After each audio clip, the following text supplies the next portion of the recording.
Aquí les dejo mi conversación o la conversación que tuve en una mesa redonda con el director Guillermo del Toro y Mark Gustafson. So I want to ask about the songs because that's a new skill set, writing songs with Alex and your two collaborators. Can you talk about that, like how you approach that? And Well, I'm a disgraced lyricist. Let me put it that way. I don't think I have a new skill. I actually have become acutely aware that I don't have that skill. It was by mere chance that my song came out okay, but the rest was just partial ideas, phrases, and stuff like that. And the real lyricist is Katz. And except if you consider that a song, the Rabbits funereal song is written by Patrick and me. But it really is, it was more Alexander Katz taking the lead with the things we sketched.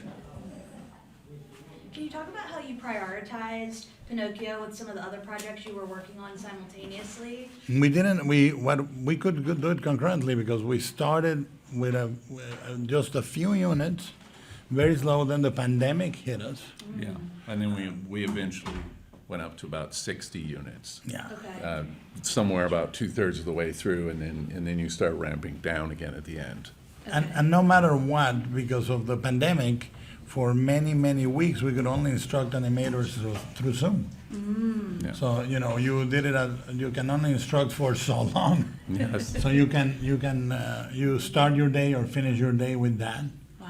And then, you just keep that rhythm. No matter what you're doing, the only complication was for Mark and the story department, they had to travel to inconvenient locations to discuss the storyboard. But I think the actual shoot is easy because we started doing it by Zoom because of the pandemic, and we stayed by Zoom. Oh, wow. Yeah. And the nature of stop motion is that it's one animator on a set at a time. So once you've launched them and they're going, they're by themselves. Yeah. The natural state of an animator. It's loneliness. It's pretty self-sufficient. Yes. Yeah, I mean, except if they have a mental collapse or they find a technically difficult thing, but then they can resort to anybody, like if Frank, if it's cinematography, or Mark, or Brian, if it's animation, or so. Generally, you have to have already had a mental collapse Yes. in order to choose Yeah, to be an to animator. become an animator. Yes. In most of your movies, you always use some of these political views. Yes. Even in this movie Yeah. with Pinocchio. Yeah. Why is that you put this political view like what with the dictator in Italy? Ah. Always like I think that is humanity. I think politics come after. Like if you're talking about paternity, and one of the darkest form of paternalistic presence is fascism or totalitarianism. But the main theme of the movie is not that. The main theme of the movie is fathers and sons, disobedience at a macro and a micro scale. So I think that it's interesting that to rebel against your father prepares you to rebel against the system, and to listen to a kid as a parent prepares you to listen to the world. I mean, I think kids are here to save the parents. And parents have this silly view that they are here to educate the kids. They're here to find grace in their kids. And this is the theme of the movie. It is that and acceptance of imperfection. And fascism has a tendency not to like imperfection and to simulate perfection and cohesiveness. So I think politics come after the human story, but you use it in a funny way because we see it as like a caricatura, Yeah. something like a cartoonish. I think that everything about politics has a side that is cartoonish. Unfortunately, it is a parody of human interaction. That's the sad part of politics. When people say that I deal with fantasy, I say, no, politics are fantasy. The monetary system is fantasy. Geography is fantasy. I think that the real art, which is materially useless, is spiritually the highest thing you can aspire to.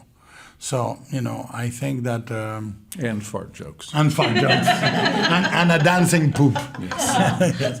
But I think Mussolini is, what is tragic is you have an entire nation at the service of this guy with a large limo and a very small ego, which is what it is. I mean, look at how the entire conscience of the world can be polarized by a person with a small ego, or a damaged ego, So, Mayor, you mentioned. can I I'm ask sorry. you? I'm sorry. Yeah. Yes.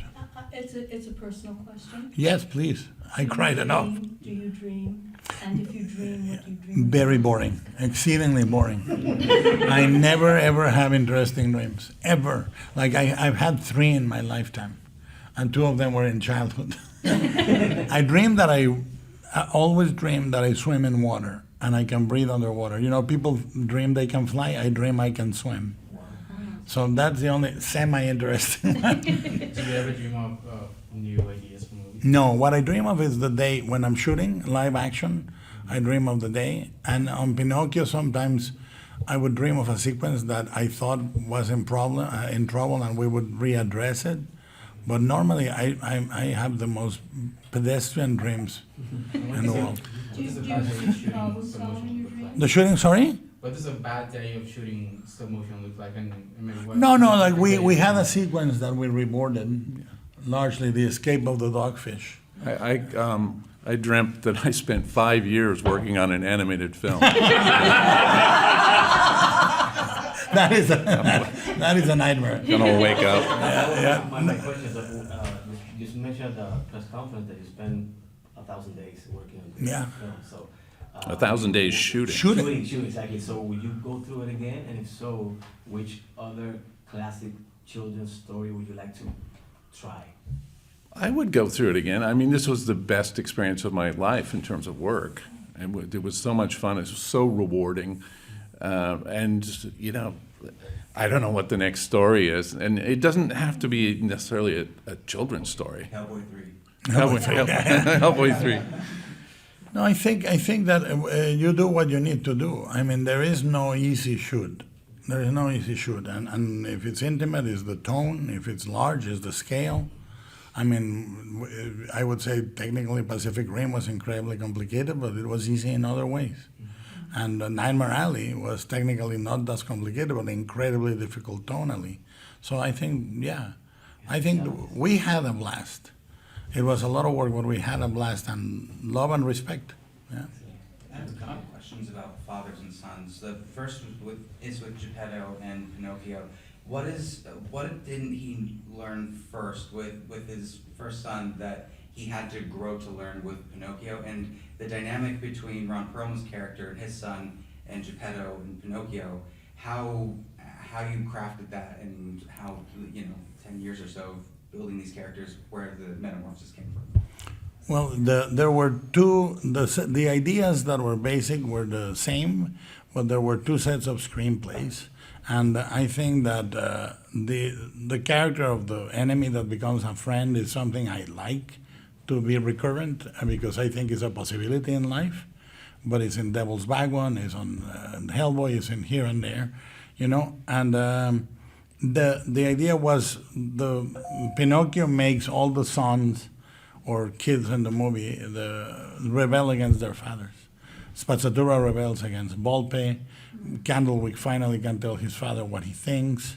And it's about models of masculinity or models of behavior, which are incredibly constrictive, especially when the father is trying to impose them on the son. Like the fascist says, look at him, he's a model of fascist youth. No jaundice, and the son is like, I'm not that what you want me to be.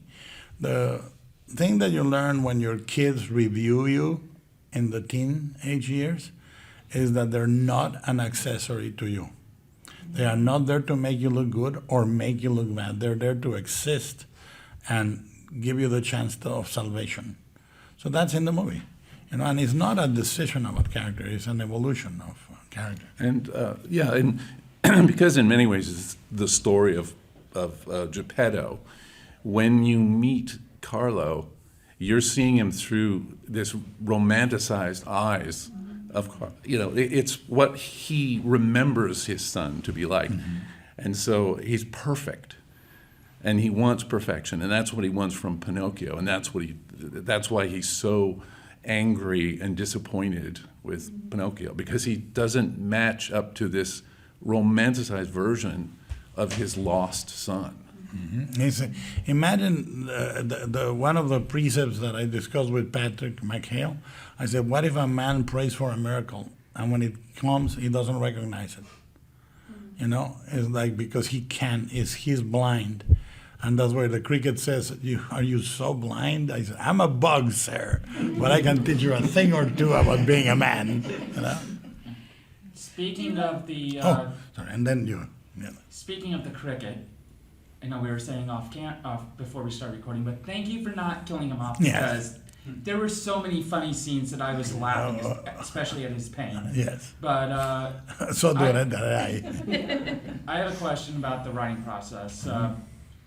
I went into the film without reading any press, without reading production notes, watching the trailer or anything. So, like, when I think of Pinocchio, I always think of those nightmarish scenes of boys turning into donkeys. So, what went into the decision process of not including those sequences? They are there.